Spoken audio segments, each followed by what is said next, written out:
Krashcorn SOS, one of the most tapped individuals to ever come into the drill scene, as he leaves a mother with internal bleeding and puts a 2-year-old child in a coma with life-changing injuries.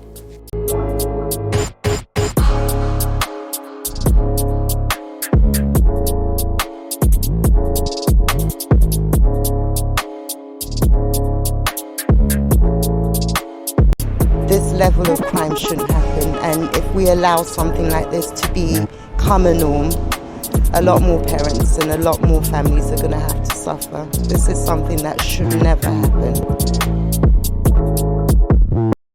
Before we get into the video, I just want to say that this video is not to glorify crime in any sort of way, but to provide information on individuals that are part of the UK drill scene.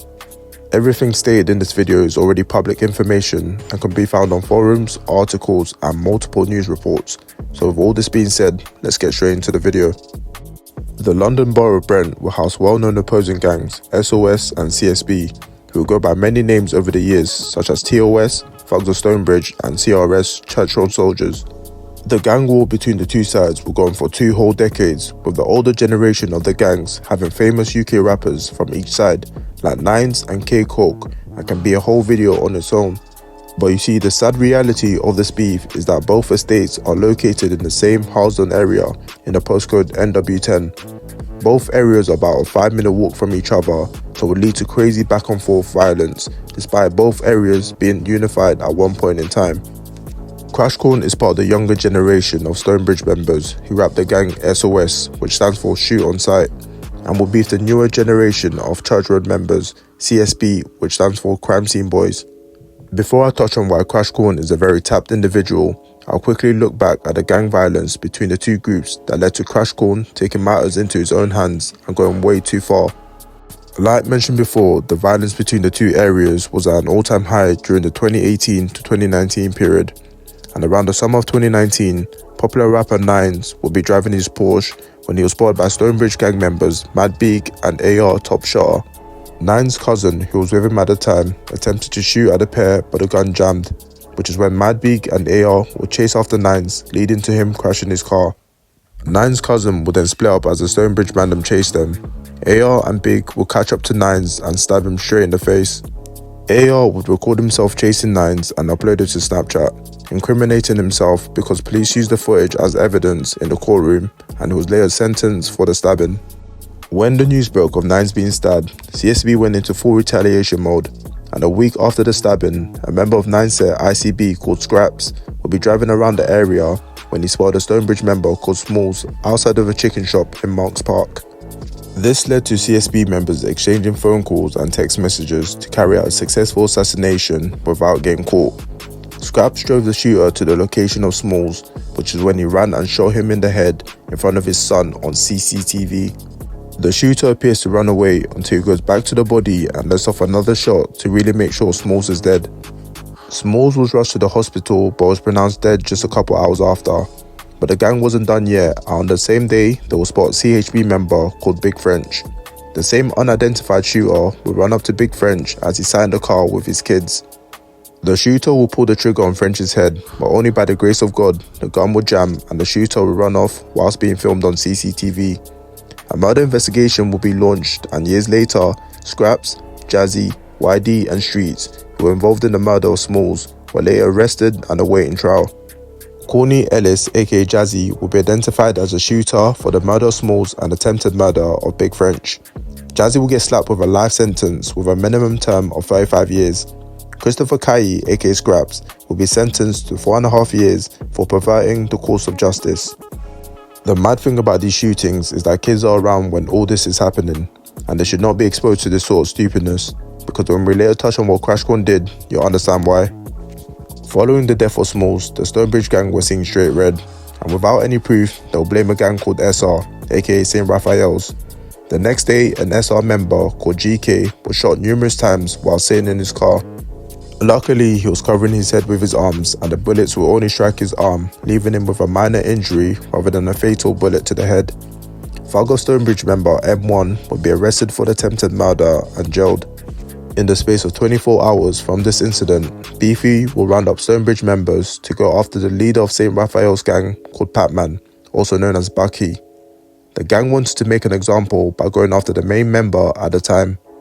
Beefy and Stonebridge members saw an innocent man called Kwasi Mensah walking out of a Costco shop. They followed him to the park, which is when Beefy shot him in the head at point blank range whilst he was eating his food on the bench. This was a case of mistaken identity, as Kwasi looked similar to Pac-Man, who was the intended target. People at the time would be confused how these assassinations are just going on in broad daylight, leading to a young innocent man having his life cut short for no reason at all. All members involved in the planning and shooting will be arrested and charged a couple months after the murder. Out of all the cases I've covered, this one is truly upsetting because Kwasi was just a regular hard-working guy working 3 jobs trying to make ends meet. He had no gang affiliation and was not known to the police at all. On that day, he clocked out his shift at Sainsbury's and was simply just in the wrong place at the wrong time. Rest in peace, Kwasi Mensah, and our thoughts and prayers go out to his family and friends. If you made it this far, it probably means you're enjoying the video, so drop a like and subscribe to support the channel. With the beef between the two sides briefly covered, let's get on to the main person of this video called Krashcorn from Stonebridge SOS. You see, Krashcorn was more known for his violence on the streets than his music overall. He will constantly patrol church roadsides looking for ops. Where you at? Where that? How's it? Nah, Church Road. On the mains. I'm ending the live. I'm cutting out, man. Oh, cool, son. Guys like you, bro. Guys like you. Don't laugh, bro. Yeah, say that, hit me. Just to show you the levels of unhinged we're dealing with, it's rumoured that Krashcorn shot his own dad in the leg over a personal issue. This is just rumours around the UK drill scene, as there isn't any concrete evidence, but I won't put it past this guy to do something like this. On the 6th of June 2020, CBS members will throw a party after being released from prison. Krashcorn will get the drop of the party and will ride out on a moped looking for any CSB members. CCTV footage around the area will spot Krashcorn riding his ped to the party. Krashcorn will spot a CSB member called YB who was involved in the murder of Smalls, and he starts letting off shots. He will hit YB in the arm before aiming his gun at YB's baby mother and shooting her 5 times in the chest. Krashcorn, knowing that there's a child present, will continue firing his gun and shoots the 2-year-old son of YB in the head before riding off on the ped. The mother of the child will sustain serious injuries and would have internal bleeding but managed to survive the attack. As for the 2-year-old child, he was put in a coma but survived, but will have life-changing injuries due to being shot in the head. Krashcorn will be arrested and charged with triple attempted murder, but will end up being the case due to a lack of evidence, with most of the evidence coming from witness statements that couldn't identify the shooter. It's one thing to shoot at another gang member, but to shoot at a mother 5 times and put a 2-year-old child in a coma has to be a different level of mental illness. YD's mother will speak on the situation, and you can hear the pain in her voice. This could have been a situation that turned out completely different. We're just lucky that my grandchild and my daughter are still here with us today, but it's really important that the community remembers that this is something that it was only by a miracle that we're here to talk about, but he definitely needs to be off the road, off the streets. Krashcorn will later post a deleted snap saying SHIT happens, disregarding the fact that he literally shot a little toddler in the head. The CSB gang will retaliate by shooting and killing Krashcorn's dad in Jamaica as a way to settle the scores. Krashcorn couldn't care less about the shootings and the innocent lives lost, because he will go on to release a track that got deleted off YouTube called Let's Go, where he brags about all the different Stonebridge shootings and the stabbings he's done. In the track, Krashcorn will say, "He looked like Pac-Man, so he got ghost." He looked like Pac-Man, so he got ghost, referencing the Kwasi mistaken identity shooting like it's some sort of game, and he doesn't care that Kwasi was innocent because he looked like Pac-Man. He will follow this up with, "You weren't the intended target, but I pressed it once and I got 2 haters." the one intended target.